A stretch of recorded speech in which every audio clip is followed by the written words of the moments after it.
ओम शांति। आज का मुरली 2 जुलाई 2024। प्रातः मुरली। ओम शांति। बाप दादा मधुबन। मीठे बच्चे, तुम यहाँ याद में रहकर पाप दग्ध करने के लिए आए हो, इसलिए बुद्धि योग निष्फल न जाए, इस बात का पूरा ध्यान रखना है। प्रश्न: कौन सा सूक्ष्म विकार भी अंत में मुसीबत खड़ी कर देता है? उत्तर: अगर सूक्ष्म में भी हवच, लालच का विकार है, कोई चीज़ हवच के कारण इकट्ठी करके अपने पास जमा करके रख दी, तो वह अंत में मुसीबत के रूप में याद आती है। इसलिए बाबा कहते, बच्चे अपने पास कुछ भी न रखो, तुम्हें सब संकल्पों को भी समेटकर बाप की याद में रहने की टेव आदत डालनी है। इसलिए देह अभिमानी बनने का अभ्यास करो। ओम शांति। बच्चों को रोज़ रोज़ याद दिलाते हैं, देही अभिमानी बनो, क्योंकि बुद्धि इधर उधर जाती है। अज्ञान काल में भी कथा वार्ता सुनते हैं तो बुद्धि बाहर भटकती है, यहाँ भी भटकती है। इसलिए रोज़ रोज़ कहते हैं, देही अभिमानी बनो। वह तो कहेंगे, हम जो सुनाते हैं उस पर ध्यान दो, धारण करो। शास्त्र जो सुनाते हैं वह वचन ध्यान पर रखो। यहाँ तो बाप आत्माओं को समझाते हैं, तुम सब स्टूडेंट देही अभिमानी होकर बैठो। शिव बाबा आते हैं पढ़ाने के लिए। ऐसा कोई कॉलेज नहीं होगा जहाँ समझेंगे शिव बाबा पढ़ाने आते हैं। ऐसा स्कूल होना ही चाहिए। पुरुषोत्तम संगम युग पर स्टूडेंट बैठे हैं और यह भी समझते हैं, परमपिता परमात्मा आते हैं हमको पढ़ाने, शिव बाबा आते हैं हमको पढ़ाने। पहली पहली बात समझाते हैं, तुमको पावन बनना है तो मामेकम याद करो, परंतु माया घड़ी घड़ी भुला देती है। इसलिए बाप खबरदार करते हैं, कोई को समझाना है तो भी पहली पहली बात समझाओ कि भगवान कौन है। भगवान जो पतित पावन, दुख हरता, सुख करता है, वह कहाँ है? उनको याद तो सब करते हैं। जब कोई आपत्ति आती है, कहते हैं, हे भगवान रहम करो। किसको बचाना होता है तो भी कहते हैं, भगवान ओ गॉड हमको दुख से लिबरेट करो। दुख तो सबको है, यह तो पक्का मालूम है। सतयुग को सुखधाम कहा जाता है, कलयुग को दुखधाम कहा जाता है। यह बच्चे जानते हैं, फिर भी माया भुला देती है। यह याद में बिठाने की रस्म भी ड्रामा में है, क्योंकि बहुत है जो सारा दिन याद नहीं करते हैं, 1 मिनट भी याद नहीं करते हैं, फिर याद दिलाने के लिए यहाँ बिठाते हैं, याद करने की युक्ति बतलाते हैं तो पक्का हो जाए। बाप की याद से ही हमको सतो प्रधान बनना है। तमो प्रधान बनने की बाप ने फर्स्ट क्लास रियल युक्ति बताई है। पतित पावन तो एक ही है, वह आकर युक्ति बताते हैं। यहाँ तुम बच्चे शांति में तब बैठते हो जबकि बाप के साथ योग है। अगर बुद्धि का योग यहाँ वहाँ गया तो शांति में नहीं है, गोया अशांत है। जितना समय यहाँ वहाँ बुद्धि योग गया वह निष्फल हुआ, क्योंकि पाप तो कटते नहीं। दुनिया यह नहीं जानती कि पाप कैसे कटते हैं। यह बड़ी महीन बातें हैं। बाप ने कहा है, मेरी याद में बैठो। तो जब तक याद की तार जुटी हुई है उतना समय सफलता है। ज़रा भी बुद्धि इधर उधर गई तो वह टाइम वेस्ट हुआ, निष्फल हुआ। बाप का डायरेक्शन है ना कि बच्चे मुझे याद करो। अगर याद नहीं किया तो निष्फल हुआ। इससे क्या होगा? तुम जल्दी सतोप्रधान नहीं बनेंगे, फिर तो आदत पड़ जाएगी। यह होता रहेगा। आत्मा इस जन्म के पाप तो जानती है। भला कोई कहते हैं हमको याद नहीं है, परंतु बाबा कहते हैं 3-4 वर्ष से लेकर सब बातें याद रहती है। शुरू में इतने पाप नहीं होते हैं जितने बाद में होते हैं। दिन प्रतिदिन क्रिमिनल आई होती जाती है। त्रेता में 2 कला कम होती है। चंद्रमा की 2 कला कितने में कम होती है, धीरे धीरे कम होती जाती है। फिर 16 कला संपूर्ण भी चंद्रमा को कहा जाता है, सूर्य को नहीं कहते। चंद्रमा की है 1 मास की बात। यह फिर है कल्प की बात। दिन प्रतिदिन नीचे उतरते जाते हैं, फिर याद की यात्रा से ऊपर चढ़ सकते हैं। फिर तो दरकार नहीं जो हम याद करें और ऊपर चढ़े। सतयुग के बाद फिर उतरना है। सतयुग में भी याद करें तो नीचे उतरे ही नहीं, ड्रामा अनुसार उतरना ही है। तो याद ही नहीं करते हैं, उतरना भी ज़रूर है। फिर याद करने का उपाय बाप ही बतलाते हैं, क्योंकि ऊपर जाना है। संगम पर ही आकर बाप सिखलाते हैं कि अब चढ़ती कला शुरू होती है, हमको फिर अपने सुखधाम में जाना है। बाप कहते हैं अब सुखधाम में जाना है तो मुझे याद करो। यहाँ से तुम्हारी आत्मा सतोप्रधान बन जाएगी। तुम दुनिया से निराले हो। वैकुंठ दुनिया से बिल्कुल न्यारा है। वैकुंठ था, अब नहीं है।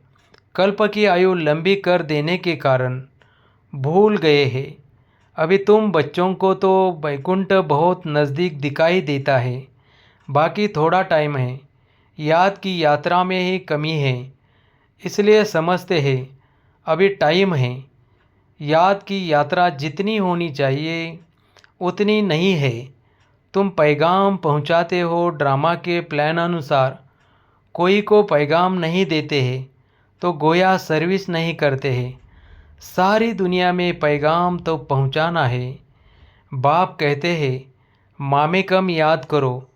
गीता पढ़ने वाले जानते हैं एक ही गीता शास्त्र है जिसमें यह महावाक्य है, परंतु उसमें श्री कृष्ण भगवान वाच लिख दिया है। तो याद किसको करे? भला शिव की भक्ति करते हैं, परंतु यथार्थ ज्ञान नहीं जो श्रीमत पर चले। इस समय तुमको मिलती है ईश्वरीय मत, इनके पहले थी मानव मत। दोनों में रात दिन का फर्क है। मानव मत कहती है ईश्वर सर्वव्यापी है, ईश्वर की मत कहती है नहीं। बाप कहते हैं मैं आया हूँ स्वर्ग की स्थापना करने, तो ज़रूर यह नरक है। यहाँ 5 विकार सब में प्रवेश है। विकारी दुनिया है, तब तो मैं आता हूँ निर्विकारी बनाने के लिए। जो ईश्वर के बच्चे बने उनके पास विकार तो हो नहीं सकते। रावण का चित्र 10 शीश वाला दिखाते हैं। कभी कोई कह न सके कि रावण की सृष्टि निर्विकारी है। तुम जानते हो अभी रावण राज्य है, सभी में 5 विकार है। सतयुग में है राम राज्य, कोई भी विकार नहीं।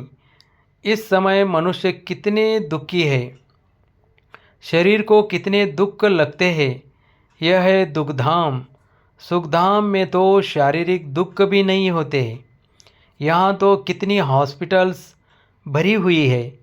इनको स्वर्ग कहना भी बड़ी भूल है। तो समझकर औरों को समझाना है। वह पढ़ाई कोई को समझाने के लिए नहीं है।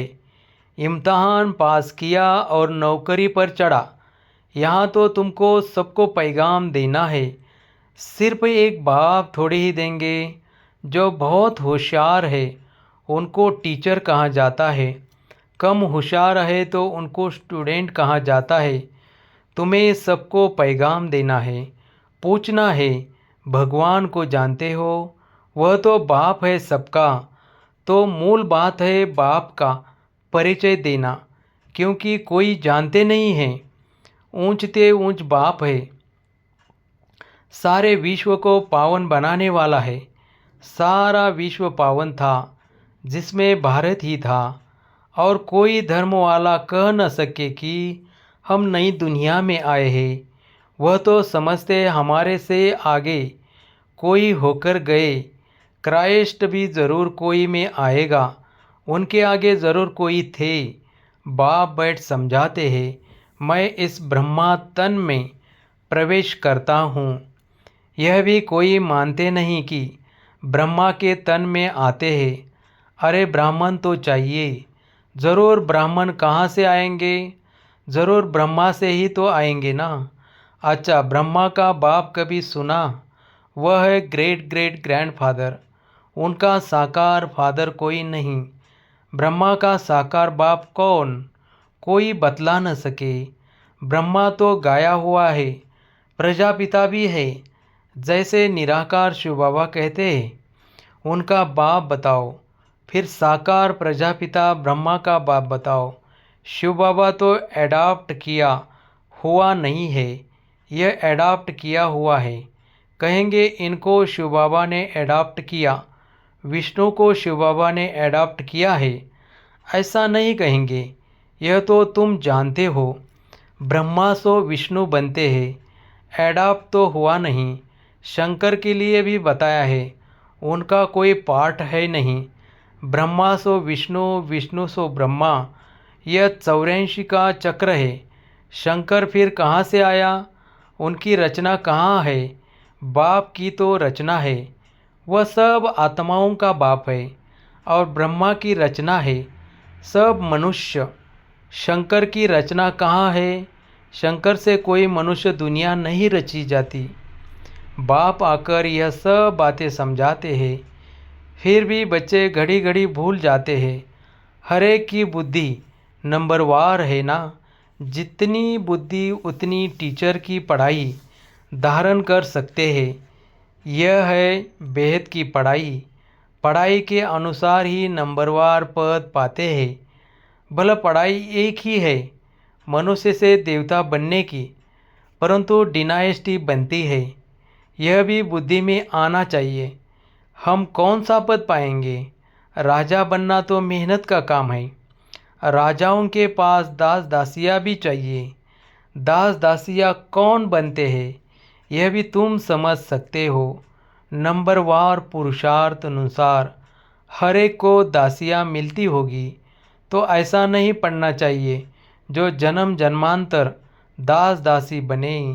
पुरुषार्थ करना है ऊंच बनने का, तो सच्ची शांति बाप की याद में है। ज़रा भी बुद्धि इधर उधर गई तो टाइम वेस्ट होगा, कमाई कम होगी, सतो प्रधान बन नहीं सकेंगे। यह भी समझाया है कि हाथों से काम करते रहो, दिल से बाप को याद करो। शरीर को तंदुरुस्त रखने के लिए घूमना फिरना यह भी भला करो, परंतु बुद्धि में बाप की याद रहे।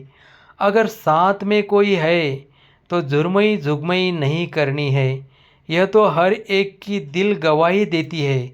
बाबा समझा देते हैं। ऐसी अवस्था में चक्कर लगाओ। पादरी लोग जाते हैं एकदम शांत में। तुम लोग ज्ञान की बातें सारा समय तो नहीं करेंगे। फिर जबान को शांत में लाकर शिव बाबा की याद में रेस करनी चाहिए। जैसे खाने के समय बाबा कहते याद में बैठकर खाओ, अपना चार्ट देखो। बाबा अपना तो बताते हैं कि हम भूल जाते हैं। कोशिश करता हूँ, बाबा को कहता हूँ, बाबा हम पूरा समय याद में रहूँगा। आप हमारी खांसी बंद करो, शुगर कम करो। अपने साथ जो मेहनत करता हूँ वह बताता हूँ, परंतु मैं खुद भी भूल जाता हूँ, तो खांसी कम कैसे होगी? जो बातें बाबा के साथ करता हूँ वह सच सुनाता हूँ। बाबा बच्चों को बता देते हैं, बच्चे बाप को नहीं सुनाते, लज्जा आती है। झाड़ू लगाओ, खाना बनाओ, तो भी शिव बाबा की याद में बनाओ, तो ताकत आएगी। यह भी युक्ति चाहिए, इसमें तुम्हारा ही कल्याण होगा। फिर तुम याद में बैठेंगे तो औरों को भी कशिश होगी। एक दो को कशिश तो होती है ना। जितना तुम जास्ती याद में रहेंगे उतना सन्नाटा अच्छा हो जाएगा। एक दो का प्रभाव ड्रामा अनुसार पड़ता है। याद की यात्रा तो बहुत कल्याणकारी है। इसमें झूठ बोलने की दरकार नहीं है। सच्चे बाप के बच्चे हैं तो सच्चा होकर चलना है। बच्चों को तो सब कुछ मिलता है, विश्व की बादशाही मिलती है, तो फिर लोभ कर 10-20 साड़ियाँ आदि क्यों इकट्ठी करते हो? अगर बहुत चीज़ें इकट्ठी करते रहेंगे तो मरने समय भी याद आएगी। इसलिए मिसाल देते हैं कि स्त्री ने उनको कहा लाठी भी छोड़ दो, नहीं तो यह भी याद आएगी।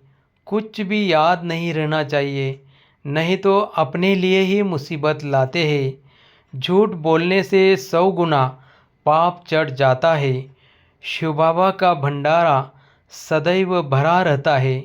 जास्ती रखने की भी दरकार क्या है?